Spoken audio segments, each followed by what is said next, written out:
ku samu manyan rahotanni bisa jarida News TV.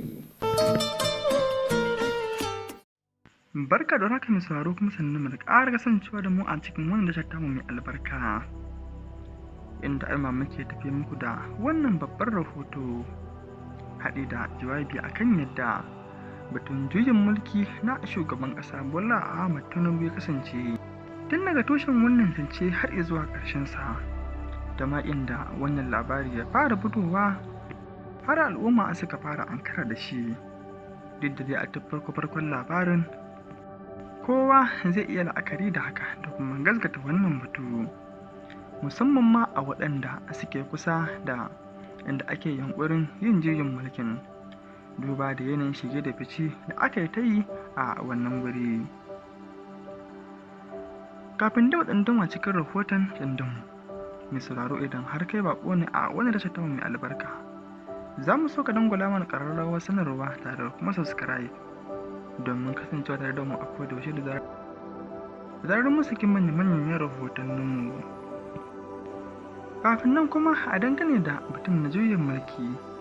mun tuntuɓi ra'ayoyin al'umma da dama inda suke bayyana ra'ayoyinsu daban-daban, inda waɗansu sukan ce dama batun na juyin mulki ya daɗe yana kai kawo a cikin wannan ƙasa, amma kuma hakan ba ta sa an yi wani babban yunƙuri da zai tabbatar da hakan ba. Kuma inda batun juyin mulki ne a ƙasar nan, wasu suna ganin ba abu ne mai yiwuwa ba.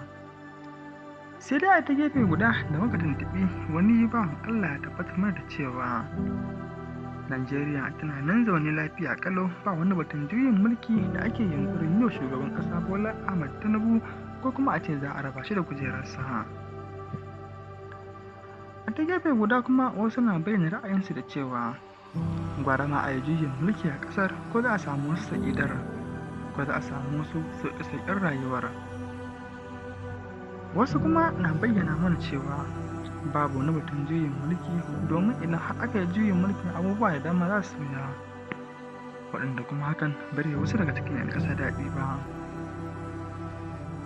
Misali lokaci gaba da biyo mu a sannu domin kasance tare da mu a kodayaushe da zarar mun saki manyan rahotannin. Kuma a dangane da rahoton na juyin mulki za mu ci gaba da bincikowa domin tabbatar da gaskata wannan bayani dalla-dalla tun daga farko har zuwa ƙarshen sa.